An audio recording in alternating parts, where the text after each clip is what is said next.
Okay, so this is the Atomstack P9 portable laser engraving machine. And it was boxed really well. Really nice retail package on it. Looks like something you go and pick up off the shelf at your local Best Buy. Uh, Looked really good, packed really nice. Doesn't appear to be any damage to the components whatsoever. Uh, Really nice instruction book. They sent what tools you're going to need, which is very basic set, wrench and a couple Allen wrenches. Uh, really good images and how tos. The first thing I notice is that whoever is editing uh, the verbiage, the language for their books. English is not their first language. I would probably say, maybe investing in a third-party source or having somebody that does manuals, with the English as their first or second language would help. But if you got some common sense, you can kind of read through the lines and read between the lines and figure out what they want you to do. So let's start this assembly. Everything is, like I said, labeled really well. Pictures. They even label all of the hardware and steps: step 2, step 3, step 4, and 5. So you know which packages you need to open and when. So it's kind of idiot proof, but I'm sure there's an idiot out there that will screw it up. So we're going to make this, and I won't be surprised if I have to undo something that I've done because I'm part idiot. All right, so this is your x-axis. This is your y. Is that right? Looks that way. Yep, that's x. This is y. The stepper motor is going to go out here at the front, but now assembly instructions. Push the x-axis component along the dotted line into the guide rail of the frame and x-axis direction shown in the figure below. So we've got that there. Okay, just like that. And then they want you to loosen the eccentric nut.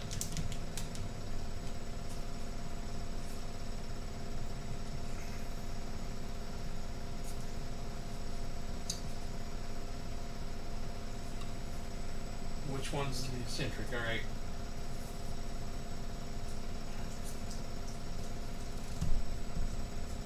Like that. Okay.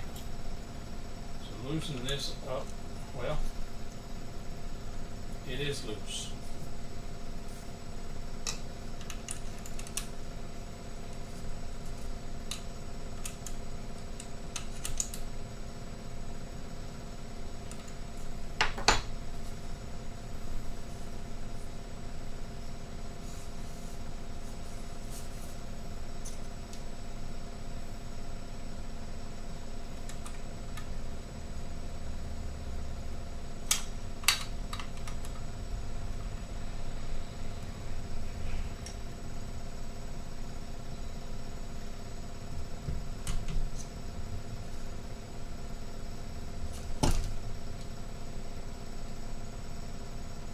Alright, I said this is idiot proof, but we're going to sure give it a whirl.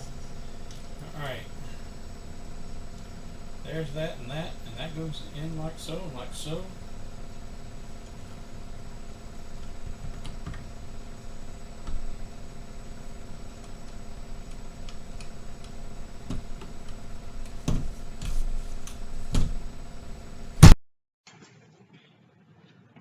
So I don't know why my camera timed out, but that sled, which is a little tricky.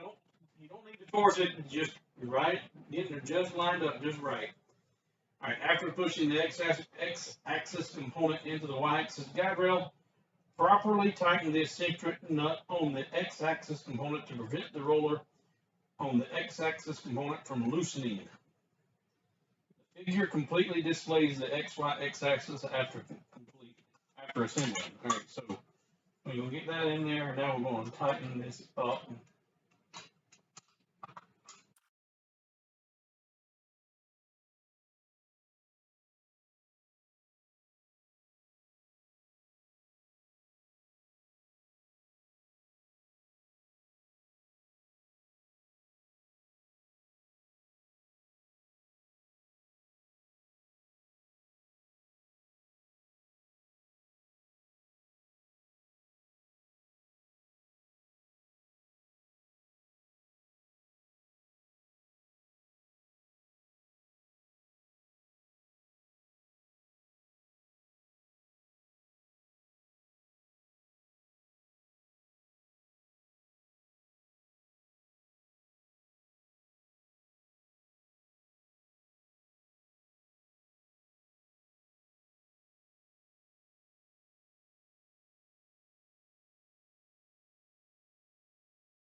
Oh, so okay. So the belt, you've got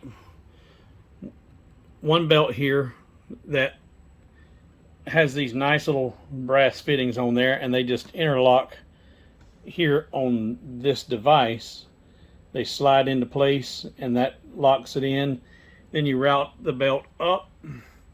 You had to install this set of bearings and a little cylinder piece that just screws in. That was simple enough.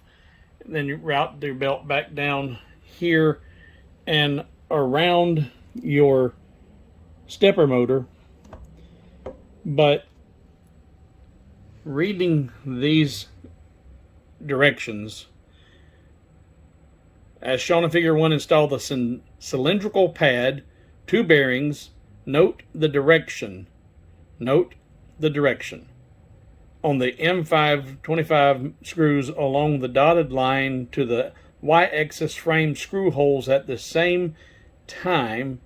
and tighten the screws with a number 4 hexagon socket screwdriver. So note the direction. So here it is, it's a little bigger than a 5x7 card, and then this little picture here, and instead of step one is not up here or here, it's down here. Step 1, step 2, and then step 3 and step 4. So it's not even counterclockwise. It's and maybe the way it is in China is they read, I don't know, top to bottom or bottom to top, I don't know. But anyway, so here's step 1, and there's the picture, and you're installing a cylindrical piece and 2 bearings. Note the direction. Well, only with this phone can I zoom in tight enough to really start to make out. It's too tight.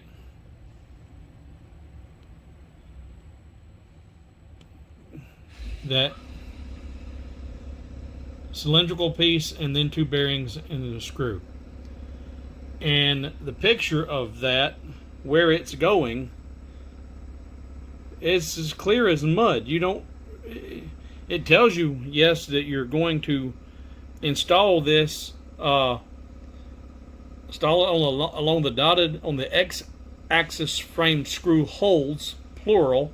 You got 1 screw and you're installing it in screw holes at the same time. So on the bottom, and knowing where the belt needed to go, only by just using deductive reasoning, I was able to find the hole here on the bottom of this, because to me, I don't know from what angle they're taking to determine where that position is. Okay, now I see it. There's the leg. Okay, now I can put together the image. But it's not very clear because it's such a partial image. You don't know where that orientation is at. But this was more of a clue than anything. And it's showing you, okay, well, that's the location, and there's your side leg. But anyway, that was the easy part. Then it says, as shown in figure 2, install the timing belt into the 2 timing wheels in the direction of the arrow. And this is what I'm talking about, not being their first or second language is English. It don't make this just a, and as shown in figure 2, which is here, install the timing belt into the 2 timing wheels in the direction of the arrow. Okay. Here's the belt, and that's showing it to be a continuous loop, and it's not. And it's saying to install it in the timing wheels.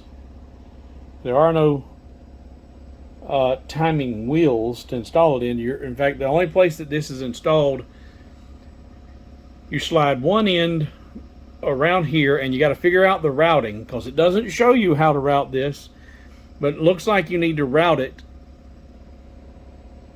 behind this fitting, in between this sensor, whatever that is. So, and I've got the groove side on the inside of the belt. So bringing that down, and then that goes around the stepper motor down in there and back out and put it on the outside of that piece, up and around the pulley you just installed, back down, and slide that piece into there. Now, it was too tight. I couldn't get it stretched out to where I needed it to be to get that in without taking the stepper motor loose. And in order to do that, you loosen this screw and this screw, and that will take this whole stepper motor loose on that axis. Then you've got all the slack in the world you need to put that in place. Then there's no adjustment screw. There's no way to adjust the tension. You just manually force the motor down to create the tension you need on the belt and tighten those two screws back up, there and there. And that's the belt installation. And that belt, when you look at it, it looks like she's loose as a goose because of how whoppy jawed it is and where it's been packed. And over time, that's going to need to be tensioned. But if you listen,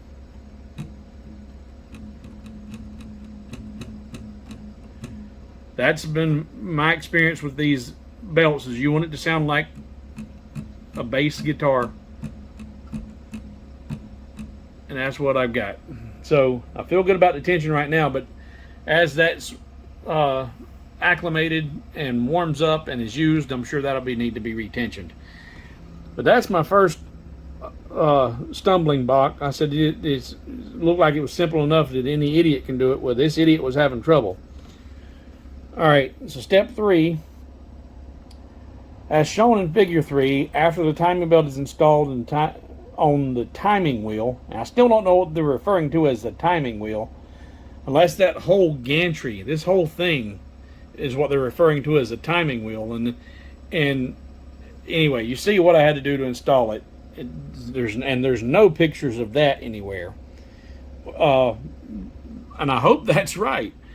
But anyway, after the timing belt is installed on the timing wheel, the 2 copper heads need to be buckled into the Y-axis frame buckle, and that's what we did there. All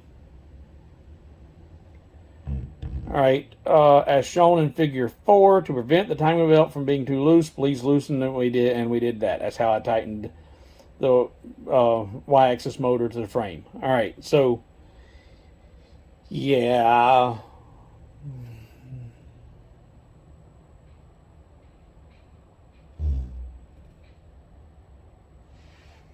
Okay, so there's an image showing it coming in too. Like I say, clear as mud. But yeah, now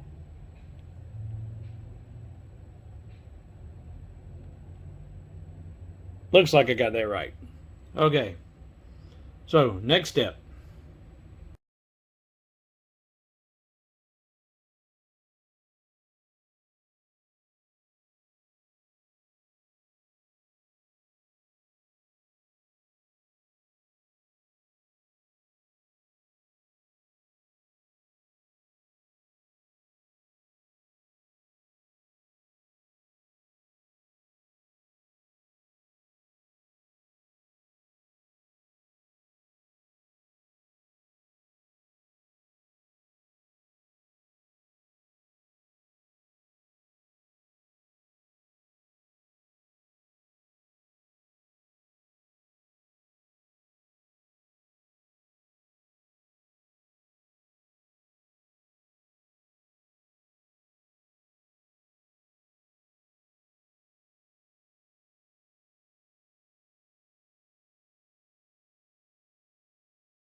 Okay, so that it's not much to it. The instructions are like mud. Okay, so uh, today was a day of assembly and a day of doing our first test cuts, burns. This video, I'm going to cut it here though. This is just the assembly of the P9. Yeah, the Atomstack P9. it there was a few challenging moments there. I do feel like the manual, why it's extremely high quality. I mean, the production value of that is very nice. It's a nice high gloss. Uh, it's photos, multilingual. But the problem is the translation. I finally figured out, I think, what they were talking about when they were talking about the timing wheels. I think the timing wheels was referring to the actual gear on the stepper motor and the pulley that I had just installed. But it was just a breakdown in the translation there. Singulars and plurals and proper nouns to describe what you should be doing or looking for. But with a little common sense, you can figure it out. And if you have a P9 and you're looking to assemble it, maybe this video will help. I did not watch any assembly videos prior to me trying to assemble it, so this was going at it raw, unrehearsed, and so I did get some test cuts done, and I did a few engravings, and I was actually quite surprised with the ability of the small thing. So you'll want to look for the next video on this, showing the performance and the cuts and the ability, the differences between this and what I'm used to, and I've got that much experience with lasers, so it's all a learning curve. So this has been Steve, Hobo with Wood. I hope you found this helpful. There will be a link in the description below for the Atomstack P9, Atomstack's website. And there is for a limited time, for all of my subscribers and anyone watching, 20% off. And they got these things on sale right now too. So if you're looking for a small laser, you're not looking to spend a ton of money, and you don't need any more than a little 5-watt laser, this little gantry laser is pretty impressive with what I was able to do today. So stay tuned and watch for that video. This has been Steve, Hobo with Wood. I'm out.